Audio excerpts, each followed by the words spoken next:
আজকের recipe chicken কিমা stuffed পোটাটো। গুড়িয়াস কুকবুকে সকলকে স্বাগত জানাই।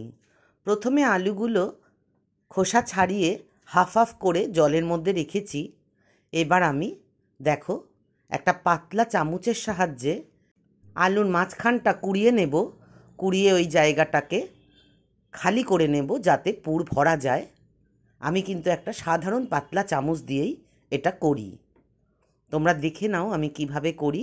যারা নতুন গৃহিণী তারা এটা শিখে নিতে পারবে। খুবই সহজ, একটু সময় লাগে কিন্তু দুর্দান্ত রান্না এটা। দেখো আলুর খোলটা রেডি হয়ে গেছে। আমি পেছন দিক দিয়ে ওই চামচের সাহায্যে বা ছুরির সাহায্যে একটা ছোট ছিদ্র করে দেব যাতে এয়ারটা পাস করতে পারে, আলুটা ফেটে না যায়। এবার আমি ওই কুড়িয়ে রাখা সমস্ত আলুকে লবণ জলে এই মিনিট 20 ভিজিয়ে রাখবো, তাহলে আলুটা বেশ নরম হয়ে যায় তাড়াতাড়ি। চিকেন কিমাটা একদম জল ঝরিয়ে নিয়েছি। এবার দিয়ে দেব মশলাগুলো একের পর এক। ধনের গুঁড়ো দিয়ে দিয়েছি, দিয়ে দিলাম সামান্য হলুদ, লঙ্কার গুঁড়ো, গরম মশলার গুঁড়ো, লবণ। সমস্ত মাপ আমি লিখে দিলাম, ডেসক্রিপশানেও দেওয়া থাকবে, তোমরা চাইলে দেখে নিতে পারো। আমি দিয়ে দিচ্ছি সামান্য চিনি, তোমরা না খেলে এটা স্কিপ করতে পারো। আদা রসুনের পেস্ট দিয়ে দিলাম। দিয়ে দিচ্ছি একদম ভালো করে কুচিয়ে নেওয়া পেঁয়াজ। দিয়ে দিচ্ছি ছাতু, ছোলার ছাতু দিলে এটার স্বাদ দুর্দান্ত হবে। দিয়ে দিচ্ছি গাওয়া ঘি। এবার আমি সব কিছু একসাথে মেখে নেব। যারা খুব ঝাল খাও তারা কিন্তু এর সাথে কাঁচা লঙ্কা দিতে পারো, আর যারা ধনেপাতা ভালোবাসো তারা ধনেপাতা কুচিও দিতে পারো। দেখো একটা এরকম মণ্ড তৈরি করেছি, কোনো জল ইউজ করিনি আমি। এবার আমি আলুতে পুর দিয়ে দেব। আমি কিন্তু কাঁচা চিকেনই রাখলাম, চিকেনের কিমাটা কিন্তু আমি রান্না করিনি। দেখো একের পর এক আলুতে এইভাবে আমি পুর ভরে নেব। আমাদের রেসিপিগুলো ভালো লাগলে লাইক করো, কমেন্ট করে জানিও কেমন লাগলো। আর এই ধরনের নানা রেসিপি পেতে আমাদের চ্যানেলটাকে সাবস্ক্রাইব করে আমাদের পাশে থেকো। সমস্ত আলুতে পুর ভরা হয়ে গেছে। এবার আমি কড়াই গরম করে তাতে সাদা তেল দিয়ে দিলাম। দিয়ে কড়াইয়ের চারধারে তেলটা লাগিয়ে নিয়ে আমি এক এক করে আলুগুলো উল্টো দিক করে, দেখো আমি উল্টো দিক করে দিচ্ছি, না হলে কিন্তু পুরটা বেরিয়ে যেতে পারে। আর যেহেতু আমি প্রত্যেকটা আলুর মাথায় ছিদ্র করে নিয়েছি, উল্টে দিলে কিন্তু হাওয়াটা বেরিয়ে যাবে, আলুর পুরটা ফেটে বেরিয়ে যাবে না। এবার আমি ঢাকা দিয়ে আঁচ কমিয়ে আলুগুলোকে খুব লাল লাল করে ভালো করে ভেজে নেব।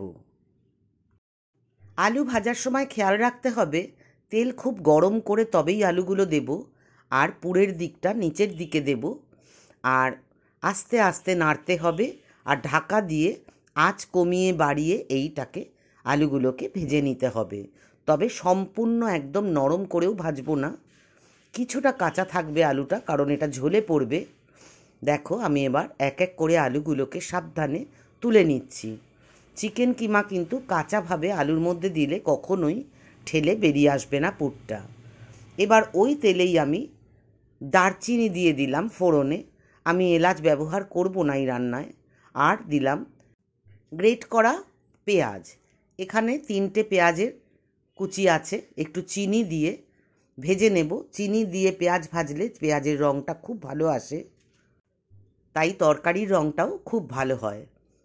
দেখো দিয়ে দিচ্ছি আদা রসুনের পেস্ট,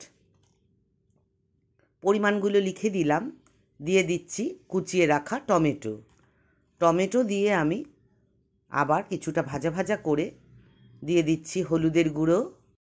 এরপর দিয়ে দেব লবণ। টমেটো ভাজার সময় লবণ দিয়ে ভাজলে টমেটো তাড়াতাড়ি গলে যায়, তাই লবণটা দিয়ে আমি একটু নাড়াচাড়া করেই ঢাকা দিয়ে দেব যাতে টমেটোটা খুব তাড়াতাড়ি গলে যায়। তারপর ঢাকা খুলে আমি দিয়ে দেব ধনের গুঁড়ো। এই রান্নাতে আমি জিরের গুঁড়ো ইউজ করব না, ধনের গুঁড়ো দিলাম। দিয়ে আমি ভালো করে কষিয়ে নেব। আর টমেটোগুলোকে খুন্তির সাহায্যে একদম ভেঙে ভেঙে দেব যাতে মিশে যায়। এরপর দিয়ে দেব লাল লঙ্কার গুঁড়ো। আমি এই রান্নাটা খুব একটা ঝাল করব না, কারণ আমাদের বাড়িতে সকলে ঝাল খায় না। অল্প লঙ্কার গুঁড়ো দিলাম, তোমরা চাইলে বেশি করে লঙ্কার গুঁড়ো দিতে পারো। দিয়ে আমি ভালো করে কষিয়ে নিচ্ছি। সামান্য জল দিয়ে আবার আমি ভালো করে কষাবো। আর এই কষানোর সময় আমি দিয়ে দেব মটরশুঁটি। তোমরা যদি মটরশুঁটি না দিতে চাও, না দিলেও চলবে। আমার ঘরে মটরশুঁটি রয়েছে, আমি তাই কিছুটা মটরশুঁটি দিয়ে দিলাম। মটরশুঁটিটা ঢাকা দিয়ে ওই জলের সাথে সেদ্ধ করে নিলাম। এবার আমি ভালো করে কষিয়ে নেব।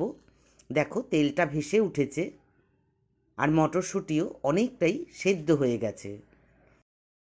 এবার দিয়ে দেব জল। তবে এই রান্নায় কিন্তু খুব বেশি জল চলবে না। আমি 150 ml মতন জল দিলাম। দিয়ে আমি দিয়ে দেব কাশ্মীরি লাল লঙ্কার গুঁড়ো। এটাতে রং এবং গন্ধ সুন্দর আসবে, কিন্তু ঝাল হবে না। দিয়ে দিলাম গরম মশলা। এবার সব কিছু ভালো করে মিশিয়ে আমি ভালো করে ফুটতে দেব। খুব ভালো করে ফুটে উঠলে আমি দিয়ে দেব ওই যে আমি আলুগুলোর পুর ভরে রেখেছিলাম, পুর ভরা আলুগুলো। এবার কিন্তু আর নিচের দিকে দেব না, এবার সব ওপর দিকে তাকিয়ে দেব।